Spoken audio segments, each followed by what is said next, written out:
Humans have been here for a long time and so is society, but the evolution has definitely paced up a lot. 100 years back, humans lived a different but similar life quite a long time. And since the birth of Silicon Valley, human life is changing with every decade.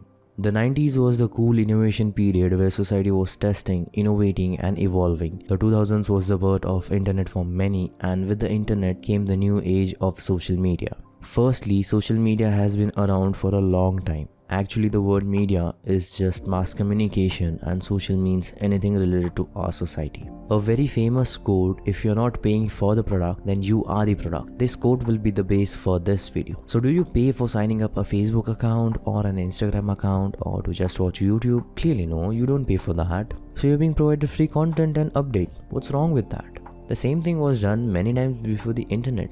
It was the radio that started this. But hold up. Radio did not have these supercomputers and algorithms that calculate your every search, step or decision that you take on the internet. Radio was all the time dependent on people's choice, whether it would run or not. But social media isn't. In fact, once you choose social media, it's the social media's decision what will you watch next. Google, Facebook or any other online giant is just like a dealer that addicts you to their services but then sells your and not you the data. We have always heard AI would ruin the world. The doomsday from Terminator is definitely the imagination for that. But think about this.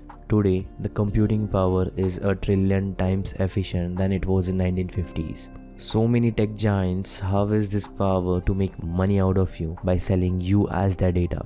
Remember, you are the product. The Terminator isn't the actual threat, whereas the automated data capture and so-called term feedback is the doomsday issue. Google has become an integral part of your life. You need anything, you go online. You are researching something, you go online. And if you're feeling something, again, you go online. May it be e-commerce, social media, entertainment website, or just ordering services. Everything is based on choices and data. Data that you give them. Data that is being monitored and you are being watched. This data creates an online bubble that includes everything you like, you want and you're working for. Now imagine you are living in a room which you signed up for by filling out a form that has your liking and you allow the authority to provide everything you will potentially like. The only catch is you cannot filter out what you get. You will have to use, consume or watch anything that will be given to you.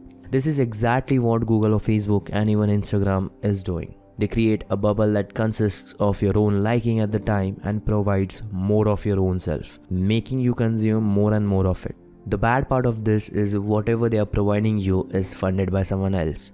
Someone else wants you to buy that thing, someone else wants you to see that content, and this is where agenda, false information and money comes in. No doubt this model is not new. The way social media is used for advertising is the same as it was for television or radio or even just theater. Now everybody needs entertainment, and entertainment does not satisfy you but impacts you in so many different ways. It affects your thinking, it affects your mood and it influences you. Before social media, the audience was influenced by a person who was respected, who was in authority or was just loved by the masses. That's why Hollywood had a star system. If someone was loved, respected and was influential, then that person was sold. But still, how does that matter to you right now? So what if you're getting more content that you would want to watch? What's wrong? Numbers. And those are alarming. Remember how our parents control information from us at an early age so that we don't fall prey to us being heard. This is what is exactly missing from the use of social media.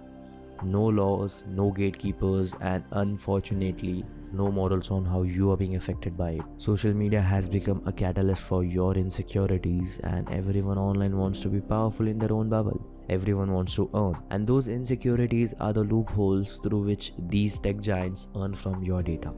And not just from a small number of users, but almost 1.2 billion users, and that's huge. More than almost all the country's individual population. And when 1.2 billion users are considered, thousands of design engineers gimmick the model of safety to you. If you are the product and they have the resources as big and as efficient as a trillion times than they had in 1950, think about how efficiently they can sell you. Think about how persevering they can be, and think about how 1.2 billion sales happen. Everyone wants to be validated, everyone wants to be perfect. This is where social media overpowers the human brain. Think about how movies, novels, newspapers, television, and radio affected your life. And then think about social media, where everything is out of your control and you're being provided an endless feed of the same, just so that they can show you advertisements while they have your attention. Modern day term engagement has made youth go crazy. Like, share, subscribe are just a couple of examples that are based on numbers that affect the human mind.